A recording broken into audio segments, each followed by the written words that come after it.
the world is going crazy. சீரியஸா ஏதோ video game விளையாண்டுட்டு இருக்கிற மாதிரி நடந்துட்டு இருக்குது. ரஷ்யாவோட நிலத்துக்குள்ள ஓகேவா, ரஷ்யன் கண்ட்ரிக்குள்ள, அதுவும் எல்லையில இருந்து ஆல்மோஸ்ட் 5000 கிலோமீட்டர், உங்களுக்கு எக்ஸாக்ட்டா சொல்லணும்னா 4700 கிலோமீட்டர் தூரத்துல, பல நாடுகளோட சைஸ் எல்லாம் விட பெருசு ஓகேவா அந்த லென்த். உக்ரைன் வந்து ரஷ்யாவுக்குள்ள 4700 கிலோமீட்டர் தூரத்துல இருக்கக்கூடிய ஏர்பேஸ்ல நிக்கக்கூடிய முக்கியமான அவங்களோட மோஸ்ட் பவர்ஃபுல் ஃபிளைட்ஸை வந்து சப்பையா சின்ன சின்ன ட்ரோன்ஸை வச்சு அடிச்சு தகர்த்தி இருக்காங்க. அண்ட் உக்ரைன் சைட்ல இருந்து என்ன சொல்றாங்கன்னா $2 பில்லியன் வர்த்தான, மில்லியன் கிடையாது, $2 பில்லியன் வர்த்தான ரஷ்யாவோட மோஸ்ட் அட்வான்ஸ்டு ஏர்கிராஃப்ட் எல்லாத்தையுமே வந்து நாங்க சப்பையா ட்ரோனை வச்சு தகர்த்திட்டோம். அவங்க கிட்ட மொத்தமே வந்து ஒரு 67 தான் இந்த மாதிரி ரொம்ப அட்வான்ஸ்டா இருந்துச்சு, அதுல 40 வந்து நாங்க இப்ப தகர்த்திட்டோம் அப்படின்னு சொல்லிட்டு வீடியோஸோட ஓகேவா ரிலீஸ் பண்ணிருக்காங்க. And it is not a good news. ஏன் அப்படின்னா, ரஷ்யா பதிலுக்கு உக்ரைன் அடிச்சா எப்படி அடிப்பாங்க நம்மளால வந்து புரிஞ்சுக்க முடியுது. ரெண்டு நாடுகளும் வந்து இப்படி எஸ்கலேட் பண்ணிட்டே போயிட்டு இருக்கிறது உலகத்துக்கும் நல்லது இல்ல. ஏன்னா இந்த சைடு உக்ரைன் வந்து அங்க பேருக்கு தான் உக்ரைன், பின்னாடி நிக்கிறது அமெரிக்கா, இங்க ரஷ்யாவும் அமெரிக்காவும் மோதினாங்கன்னா என்ன ஆகுறது உலகம். So something Crazy is going on right now. And mark my words ஓகேவா, நெக்ஸ்ட் 1 வீக்குக்கு இதுதான் வேர்ல்டு ஃபுல்லா பேசப்பட்டு இருப்பாங்க. அதை நான் உங்ககிட்ட ஃபர்ஸ்டே பிரேக் பண்றேன். நான் வந்து இன்னைக்கு வீடியோ போஸ்ட் பண்றதுக்கு நான் சொல்றேன் அடுத்து என்ன, இந்த வீடியோ ஏன் இப்போ எடுக்கிறேங்கிறத நான் அடுத்து சொல்றேன். இப்பதான் இது நடந்திருக்குது, பட் எனக்கு ஒரு ரீசன் இருக்குது. அதெல்லாம் பார்க்க ஆரம்பிக்கிறதுக்கு முன்னாடி நீங்க மதன் கௌரி சேனலை சப்ஸ்கிரைப் பண்ணலனா சப்ஸ்கிரைப் பண்ணுங்க. அப்புறம் அந்த மாதிரி வேர்ல்டு ஃபுல்லா நடக்கக்கூடிய எல்லா விஷயத்தையும் என்னால உங்ககிட்ட டெய்லி 10 நிமிஷத்துல வந்து சிம்பிளா சேர்க்க முடியும். நவ லெட்ஸ் கெட் ஸ்டார்டட். என்ன நடந்திருக்குது உலகமே, எல்லா நியூஸ் சேனல்ஸையும் நீங்க எடுத்து போய் பாத்தீங்கன்னா, இன்டர்நேஷனல் சேனல்ஸ் எடுத்து பாத்தீங்கன்னா, இன்டர்நேஷனல் நியூஸ் மேகசின்ஸ் எடுத்து பாத்தீங்கன்னா, இதான் ஹெட்லைன். என்ன நடந்திருக்குது சொல்ல ஆரம்பிக்கிறேன். ஹலோ எவ்ரிவான், நான் Madan Gowri and hello my dear MG squad. First விஷயம் என்ன அப்படின்னு பார்த்தீங்கன்னா, நம்ம சேனல் பற்றின ஒரு சின்ன அப்டேட். ஏன் இன்னைக்கு வீடியோ இவ்வளோ லேட்டாக வருதுனால் ஒன்றுமே இல்லை, ரொம்ப சிம்பிளான ஒரு ரீசன் தான். நான் வந்து ட்ராவல் பண்ணிருந்தேன், உங்களுக்கே தெரியும் 1 வீக்காக. ஸோ மறுபடியும் ஸ்டுடியோ வந்து டயர்ட்னஸ் இருந்துச்சு, வேற ஒரு வீடியோ தான் கம்ப்ளீட்டாக யோசிச்சிருந்தேன். பட் இது நடந்த உடனே இதை பற்றி பேசணுங்கிறதுனால I was waiting for more details to come out ஓகேவா. ஏன்னா நம்ம சீரியஸாக சொல்கிறேன், இது வரலாற்று புத்தகங்களில் இந்த தாக்குதலை பற்றி எழுதுவாங்க. ஏன்னா எவ்வளோ பெரிய ஒரு விஷயத்தை உக்ரைன் இப்போ பண்ணியிருக்காங்கிறத நான் அடுத்து உங்ககிட்ட சொல்கிறப்போ உங்களுக்கு தெரியும் இது எவ்வளோ பெரிய விஷயம். நான் சொன்ன மாதிரி 1 வீக்குக்கு அட்லீஸ்ட் அண்ட் மேபி பல மாதங்களுக்கு கூட இந்த ஒரு தாக்குதலை பத்தி வேர்ல்டு ஃபுல்லா பேச போறாங்க. சோ என்ன நடந்திருக்கு அப்படின்னு பாத்தீங்கன்னா, இன்னைக்கு ஓகேவா, இன்னைக்கு இந்த வீடியோ பார்க்கிறதுக்கு சில மணி நேரங்களுக்கு முன்னாடி, இன்னைக்கு காலையில உலகம் வேற, இன்னைக்கு உலகம் வேற, சில மணி நேரங்களுக்கு முன்னாடி என்ன நடந்திருக்கு அப்படின்னு பாத்தீங்கன்னா, உக்ரைன் வந்து ரஷ்யாவோட 4 முக்கியமான ஏர்பேசஸ் ஓகேவா, 1 2 கிடையாது, 4 முக்கியமான ஏர்பேசஸ். அண்ட் அது எவ்வளவு தூரம் உள்ள இருக்குங்கிறத நான் சொல்றேன். பெலாயா அப்படின்னு சொல்லப்படக்கூடிய ஒரு பர்டிகுலர் ஏர்பேஸ். இந்த பெலாயா அப்படின்னு சொல்லப்படக்கூடிய ஏர்பேஸ் வந்து உக்ரைன்ல இருந்து 4700 கிலோமீட்டர் தூரம். அந்த டிஸ்டன்ஸ் வந்து நம்ம என்ன சொல்ல, பல கண்ட்ரீஸோட மொத்த நீளத்தை விட அதிகம் ஓகேவா. ரஷ்யா வேர்ல்டுலே மிகப்பெரிய கண்ட்ரி, அதுதான் அவங்களோட மிகப்பெரிய அட்வான்டேஜாக இருந்துச்சு. அவங்களோட முக்கியமான ஃப்ளைட்ஸ் எல்லாத்தையும் அவங்க நாட்டில் இன்னொரு மூலையில் நிறுத்தி வைக்கிறது வந்து உலகத்தோட இன்னொரு மூலையில் நிறுத்தி வைக்கிற மாதிரி அங்கே தாக்குதல் நடந்திருக்குது ஓகேவா. அந்த இடத்துல 4700 கிலோமீட்டர் டிஸ்டன்ஸ்ல, உக்ரைனோட எல்லையில இருந்து 4700 கிலோமீட்டர் டிஸ்டன்ஸ்ல பெலாயால, 2000 கிலோமீட்டர் டிஸ்டன்ஸ்ல வந்து ஒலன்யால, 900 கிலோமீட்டர் டிஸ்டன்ஸ்ல வந்து இவானோவோல, அண்ட் 700 கிலோமீட்டர் டிஸ்டன்ஸ்ல டியாஜிலவோ அப்படின்னு சொல்லப்படக்கூடிய ஊர்ல. இந்த ப்ரொனன்சியேஷன்லாம் மன்னிச்சிருங்க, பட் தீஸ் இப்படி தான் சிமிலரா சவுண்ட் ஆகும்னு நான் நினைக்கிறேன். ஸோ இது 4 முக்கியமான ஏர்பேசஸ். இந்த ஏர்பேஸ்ல இருக்கக்கூடிய 40 ஏர்கிராஃப்ட், 1 2 கிடையாதுங்க, 40 ஏர்கிராஃப்ட், ப்ராபப்ளி Tu-95 Tu-160. இது வந்து ரஷ்யாவோட மோஸ்ட் அட்வான்ஸ்ட் ஏர்கிராஃப்ட்ஸ். அணு ஆயுதத்தை அவங்க இதை வச்சு தாக்க முடிகிற அளவுக்கு அட்வான்ஸ்டான ஏர்கிராஃப்ட். இவ்வளோ நாள் உக்ரைனுக்குள்ள ரொம்ப டீப்பாக வந்து அவங்க தாக்குறதுக்கு ஆயுதங்களை, ஏவுகணைகள் எல்லாத்தையுமே வந்து அவங்க யூஸ் பண்ணது இந்த Tu-95 Tu-160 சொல்லப்படக்கூடிய அவங்களோட மோஸ்ட் அட்வான்ஸ்ட் ஏர்கிராஃப்ட்ஸ். அதெல்லாம் அதோட ஹேங்கர்ல, அதோட பேஸ்ல சும்மா நின்றுட்டு இருக்கிறப்போ ட்ரோன்ஸை வச்சு அடிச்சிருக்காங்க. அடிச்சது மட்டும் இல்லாம நிறைய பேர் என்ன சொல்லுவாங்க, இது நடந்திருக்கிறதுக்கான வாய்ப்பு இல்லை அப்படிம்பாங்கல்ல. இன்னைக்கு இருக்கிற மாடர்ன் வார்ஃபேர்ல இதை நம்ப வைக்கிறதுக்கு அடிக்கிற கண்ட்ரியே வீடியோவும் நம்ம ரிலீஸ் பண்ணிடுறோம். நீங்க இந்தியா பாத்தீங்கன்னா, பாகிஸ்தான்ல போன டைம் நம்ம பாலக்கோட்ல அடிச்சோன்னு சொன்னப்போ அவங்க ப்ரூஃப் இருக்கான்னு கேட்டாங்க. இந்த தடவை நம்ம அடிச்சோன்னு சொல்றதுக்கு ப்ரூஃபோட எல்லாத்தையும் காமிச்சிட்டு இருக்கோம். இங்க பாரு, இந்த பேஸ் இங்க அடிச்சது நூர்கான், இங்க பாரு நாங்க இங்க அடிச்சிருக்கோம், இந்த ஏர் பேஸ் அப்படின்னு சொல்லிட்டு நம்ம ப்ரூஃபோட காமிக்க வேண்டியது இருக்குது. உக்ரைன் என்ன பண்ணிருக்காங்க, ட்விட்டர்ல ப்ரூஃபை போட்டிருக்காங்க ஓகேவா. உக்ரைன் வந்து வீடியோஸ் ரிலீஸ் பண்றாங்க, இந்த 4 ஏர்பேஸையும் பாருங்க, இத்தனை ஏர்கிராஃப்டை பாருங்க, நாங்க துவம்சமாக்கிட்டோம்னு சொல்றாங்க. ஸோ இது எப்படி அவங்க பண்ணாங்க ஓகேவா. அதுல வீடியோஸ்லாம் பாத்தீங்கன்னா தெரியுது, ஒரு சும்மா ட்ரோனு மேலே போகுது, கரெக்டா ஃபியூவல் டேங்க், அந்த மோஸ்ட் அட்வான்ஸ்ட் ஏர்கிராஃப்ட்னு சொல்றேன்ல, அதோட ஃபியூவல் டேங்க்ல வந்து கரெக்டா குண்டை தூக்கி போட்டுறாங்க. அது ஒரு பேரழிவு, மொத்த ஃப்ளைட்டே வந்து 10 எரியுது ஓகேவா. இவ்வளோ விஷயத்தை, இதெல்லாம் ஸ்டெல்த் ஏர்கிராஃப்ட் வேற, ரொம்ப அட்வான்ஸ்டான ஏர்கிராஃப்ட்ஸ், சில இதில் ஸ்டெல்த் கூட இருக்குது அப்படின்னு சந்தேகப்படுறாங்க. ஸோ எப்படி இது நடந்திருக்கு அப்படின்னு பார்த்தீங்கன்னா, ஒரு மிகப்பெரிய ஸ்கெட்சை வந்து உக்ரைன் போட்டிருக்காங்க. உக்ரைனோட இன்டெலிஜென்ஸ் இருக்காங்கல்ல, அவங்க வந்து 18 மந்த்ஸ்க்கு முன்னாடி ஓகேவா, தட் இஸ் ஆல்மோஸ்ட் ஒரு 1½ இயர்ஸ்க்கு முன்னாடி வந்து அவங்க பல ட்ரோன்ஸை வந்து ரஷ்யாவுக்குள்ள கடத்தியிருக்காங்க. ஓகேவா, உக்ரைன் வந்து ரஷ்யாவுக்குள்ள ட்ரோன்ஸை கடத்தியிருக்காங்க. இந்த ட்ரோன் எல்லாம் அவங்க என்ன பண்ணியிருக்காங்க அப்படின்னு பார்த்தீங்கன்னா, சிப்பு வந்து உக்ரைன்ல இருந்தே கண்ட்ரோல் பண்ற மாதிரி சிப்பை செட் பண்ணிட்டு, சினிமா நான் சொன்னேன் ஹாலிவுட் மிஷன் இம்பாசிபிள் படம் மாதிரி இருக்க போகுது. ஸோ இந்த சிப் எல்லாத்தையுமே அவங்க ட்ரோன்ல வச்சுட்டு, இந்த ட்ரோன் எல்லாத்தையும் அவங்க வரிசையா லேயர் லேயரா அடுக்கி வச்சுட்டாங்க. எதுல? ஒரு மர கண்டெய்னர்ல. ஓகேவா, வுட்டன் கண்டெய்னர்ஸ்ல. இந்த வுட்டன் கண்டெய்னர்ஸை அதுக்கப்புறம் ட்ரக்ல ஏத்திட்டாங்க. இந்த ட்ரக்ஸ் வந்து 1-2 ட்ரக் இல்ல, பல ட்ரக்ஸ். ஓகேவா, இந்த ட்ரக்ஸ் வந்து இவங்களோட டீம், யாரு உக்ரைனோட டீம் வந்து ரஷ்யாவுக்குள்ள ட்ரக்ஸ்ல நிறைய வண்டியை ஃபுல்லா ட்ரோன்ஸ் ஏத்திட்டு, இந்த ட்ரக்ஸ் வந்து ரஷ்யாவுக்குள்ள ரொம்ப தூரத்துக்கு சுத்திக்கிட்டே இருக்குது. 1½ வருஷத்துக்கு இது ரஷ்யாவுக்குள்ள எங்கெல்லாமோ போகுது, நிக்குது, கிளம்புது, மறுபடியும் போகுது, கிளம்புது, இப்படி போய்கிட்டே இருக்குது. 1½ வருஷம் கழிச்சு கரெக்டா ஏர்பேஸ் கிட்ட போய் இது எல்லாத்தையும் நிறுத்தியிருக்காங்க. நம்மள எல்லாருக்குமே தெரியும், நான் லாஸ்ட் வீக் வந்து ஒரு வீடியோ மேக் பண்ணியிருந்தேன். ரஷ்யா வந்து இதுவரைக்கும் இல்லாத அளவுக்கு ஒரு மிகப்பெரிய தாக்குதலை உக்ரைன் மேல பண்ணியிருக்காங்கன்னு. அதுல நிறைய ட்ரோன்ஸை உள்ளுக்குள்ள அனுப்பிச்சிருக்காங்க, 7 ஏவுகணைகளை உள்ளுக்குள்ள அனுப்பிச்சிருக்காங்க. இதுவரைக்கும் இந்த போர் ஆரம்பிச்ச டயத்திலிருந்து இன்னைக்கு வரைக்கும் ரஷ்யாவோட மிகப்பெரிய தாக்குதல் இதுதான் உக்ரைன் மேல நம்ம பேசியிருந்தோம்.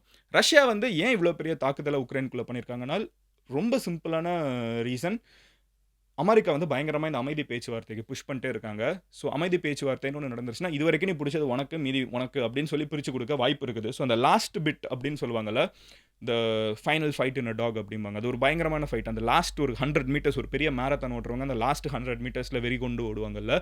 ஏன்னா எவ்வளவு தூரம் நம்ம கேபிட்டலைஸ் பண்றோமோ அது நம்மளுக்கு நல்லதுன்னு. ஸோ ரஷ்யா வந்து ஒரு மிகப்பெரிய தாக்குதலை உக்ரைன் மேல பண்ணியிருந்தாங்க. ஓகேவா, அந்த தாக்குதலுக்கு பதிலடியா 18 மாசமா உக்ரைன் காத்துட்டு இருந்திருக்காங்க. உள்ளுக்குள்ள வந்து இந்த ட்ரக் எல்லாம் அங்க இங்கன்னு போய்கிட்டே இருந்திருக்குது. ஃபைனலி இன்னைக்கு இந்த ட்ரக்ஸ் எல்லாத்துல இருந்துருது. இந்த யோசிச்சு பாருங்களேன், ஹைவேல நார்மலா போயிட்டு இருந்திருக்கு. நம்ம நார்மல் ட்ரக்குன்னு நினைப்போம். ஆனா உள்ளுக்குள்ள வந்து இந்த ட்ரோன்ஸ் எல்லாம் ரஷ்யால இருந்திருக்குது. ஸோ ஃபைனலி இவ்வளோ நாள் கழிச்சு, 18 மந்த்ஸ் கழிச்சு இந்த ட்ரக் எல்லாத்தையும் 4 ஏர்பேஸ் கிட்ட, அதுவும் எவ்வளோ தூரம் உள்ளுக்குள்ள போயிருக்குன்னு யோசிச்சு பாருங்க.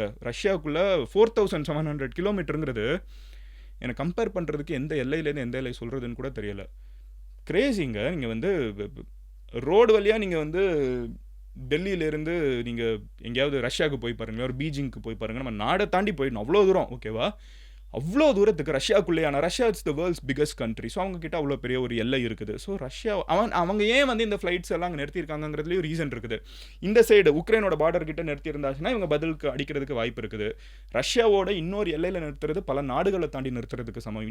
கண்டத்தில் இன்னொரு கண்டத்தில், யூரோப்பில் இங்கே சண்டையை போட்டு, ஏன்னா ரஷ்யா 2 காண்டினென்ட்லையும் இருக்குது. யூரோப்பில் இங்கே சண்டை போட்டு ஏஷியாவில் வந்து அவங்க ஃப்ளைட்டை நிறுத்தியிருக்காங்க. ஏன்னா ரஷ்யா அவ்வளோ பெரிய கண்ட்ரி.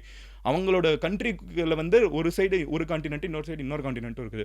அப்போ அந்த எல்லையில் 4700 கிலோமீட்டர் தள்ளி வந்து அவங்களோட மோஸ்ட் அட்வான்ஸ்டான ஃப்ளைட்ஸ் எல்லாம் நிறுத்தியிருக்காங்க. இந்த ஜெட்ஸ் எல்லாம் வந்து நிறுத்தியிருக்காங்க, இந்த Tu-95, Tu-160.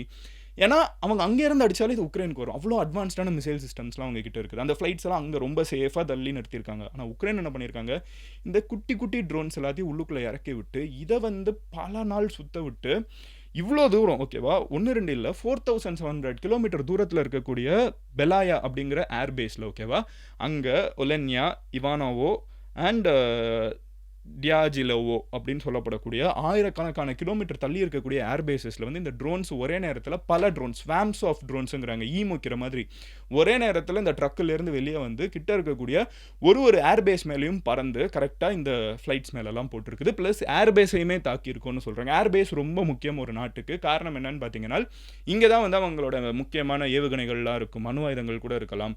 அண்ட் உடனே ஃப்ளைட்டில் லோட் பண்ணும், அது டேக் ஆஃப் ஆகிறதுக்கு, லேண்ட் ஆகிறதுக்கு அந்த இடம் ரெடி ஆகணும். இந்த இடத்துல இருந்து தான் அதை லான்ச் பண்ண முடியும், அதுதான் பேஸே.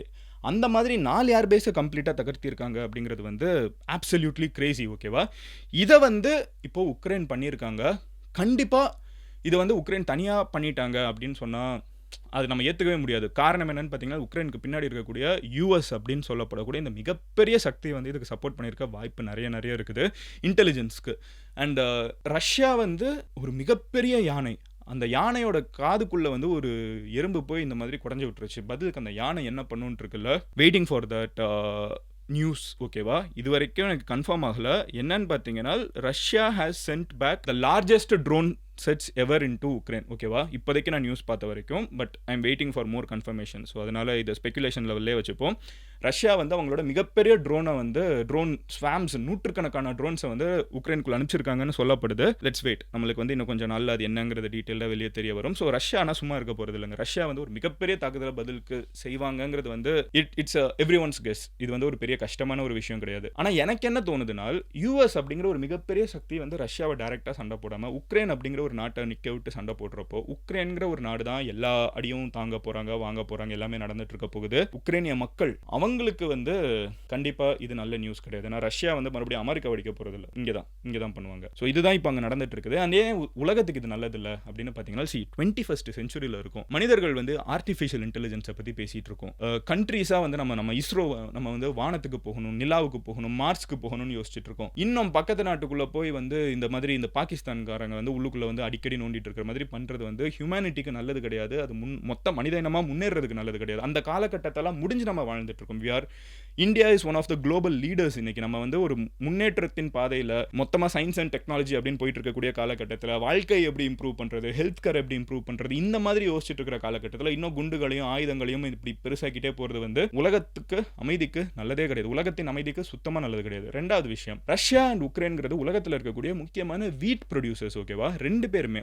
ரஷ்யன் ஆயில் வந்து உலகத்தில் எல்லாருக்கும் முக்கியம். உக்ரைன்ல இருந்து வரக்கூடிய பிரெட், அங்கேருந்து வரக்கூடிய வீட்டில் வந்து வேர்ல்டில் அவ்வளோ கண்ட்ரீஸ் வந்து பிரெட் மேக் பண்ணிருக்காங்க. இது எல்லாமே அடி வாங்குங்கிறப்ப வந்து நம்ம வாங்கக்கூடிய தக்காளி வெங்காயத்தில் இது ஒரு செயின் ஆஃப் ரியாக்ஷன்ஸ் தான். ஓகேவா? ஏதோ நான் எங்கேயோ நடக்கும், அது வந்து சம்மந்தமே இல்லாமல் ஒரு ரிப்பிள் எஃபெக்டை வேர்ல்டு ஃபுல்லாக கிரியேட் பண்ணும். நம்ம பெட்ரோல் டீசல் விலை இன்க்ரீஸ் ஆகிறது கம்மியாகிறதுக்கும் ரஷ்யா உக்ரைனும் சண்டை போட்டுக்கிறதுக்கும் காரணம் இருக்குது. நம்ம யோசிப்போம் இதெல்லாம் அங்கே நடந்தால் நமக்கு என்னன்னு. நம்ம இன்னைக்கு நீங்க உங்க வண்டியில் பெட்ரோல் டீசல் போடுறீங்கல்ல, அதுக்கும் ரஷ்யா உக்ரைன் போருக்கும் சம்மந்தம் இருக்குது. நம்ம எல்லாமே இன்டர்லிங்கான உலகத்தில் இந்த சண்டைகளை தவிர்த்து போறது நல்லது. இன்னைக்கு ரஷ்யா மேல இவ்வளோ பெரிய தாக்குதல் நடத்தினது உக்ரைன் மேபி இந்த ஃபியூ மினிட்ஸ்க்கு வந்து அவங்க ட்விட்டரில் போட்டு அவங்க போஸ்ட் தான் பண்ணிட்டு இருக்காங்க. பட் ரஷ்யா பதிலுக்கு என்ன பண்ணுவாங்க அப்படிங்கிறத வந்து நினைச்சு கூட பார்க்க முடியல. ஹோப்ஃபுல்லி அதுக்குள்ள அமைதி தீர்மானங்கள் எடுக்கப்படணும், அமைதியாக பேச்சுவார்த்தை நடத்தப்படணும். நாளைக்கு வந்து ஆக்சுவலாக அமைதி பேச்சுவார்த்தைக்கு வந்து 2வது ரவுண்டு போகணும். ஓகேவா?